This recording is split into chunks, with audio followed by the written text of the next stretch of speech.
welcome home, first of all. Oh, How thank great is it for you to be you. back here? It's awesome. I'm so happy to be showing this short to my hometown. Exactly. And, I have to ask you, I'm kind of at the stage where your mom is at with hmm the empty nester and, my kids going off and leading their own lives.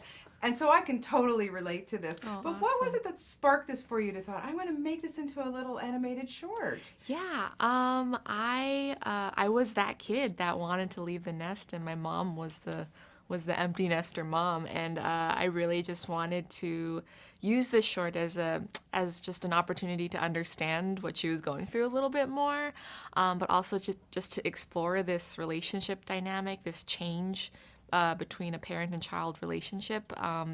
From the other side, and I wanted to use a dumpling as the vessel to tell this story, like the little gingerbread man, but with a little Chinese dumpling instead of a little cookie that comes to life. Yeah, that was kind of the reason for why I wanted to make this short. And when you decided to do it, did you call your mom right away and tell her what you were up to?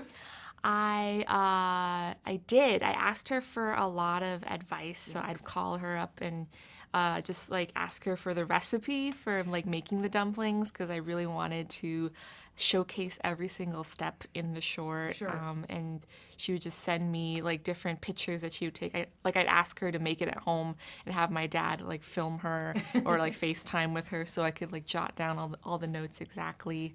But I also talked to a lot of other women at the studio, other parents as well who are going through that empty nest syndrome, just to see what it was like for them as well. And yeah.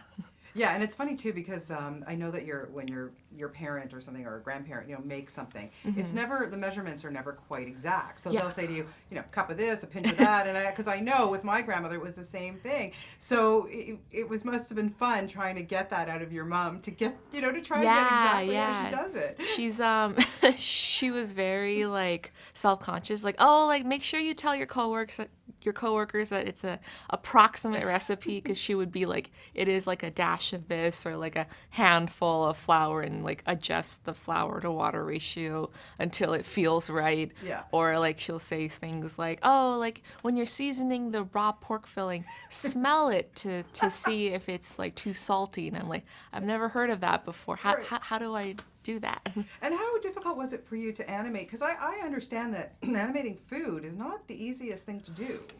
Yeah, it was really tricky.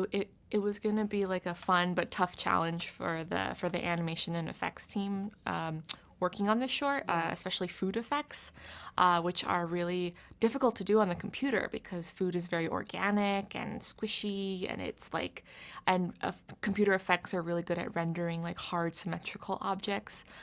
So the hardest shots to do in the short were the dough kneading shots in the opening and the dumpling wrapping shot. Yeah. Those took like 2 months each. And like two effects artists worked on them for 2 months each. Amazing. Yeah. Yeah, it's just beautiful. This is such a wonderful short. It's fantastic, honestly. And how exciting is it for you, not only to be working at Pixar, I mean, animator's dream, I'm sure, but to have this in front of The Incredibles too, because everybody's going to go see this. You know that. Yeah, it was amazing. Like we only found out that we were going to be in front of Incredibles 2 like a year ago. And I couldn't be happier, like more honored to open for such an amazing film. I remember like when I was at Sheridan College, like in the animation program, like me and all my classmates would like watch The Incredibles on repeat, watch The Iron Giant or Ratatouille, and we love Brad Bird's film so much. Yeah. So it's an honor to be like associated and attached to one of his films. How supportive has the Pixar environment, the people there been to you, and what's it been like for you to work there? Yeah, it's been really, really like supportive and amazing. And I was so nervous at first when I came in because I was right out of school. Like I had just been hired out of the story internship that summer.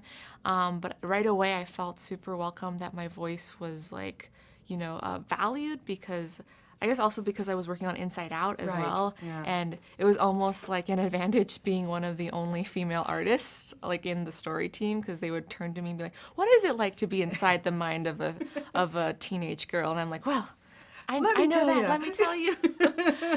But they valued that, and they really supported like my growth at the studio. Yeah, So especially Pete Doctor. yeah, he's Yeah. been a really awesome mentor figure for me. It was awesome to get to work with him on Inside Out, but also to like get his feedback on Bao throughout the whole process. And he's an executive producer on the short, but also just like a confidant and just like a really like smart, generous guy. Amazing. Yeah. Well, congratulations to you on this. It's just, oh, it's so fantastic. I loved it so much. And I know we'll be talking to you for your first big feature film's going to be next, right? Yeah, hopefully.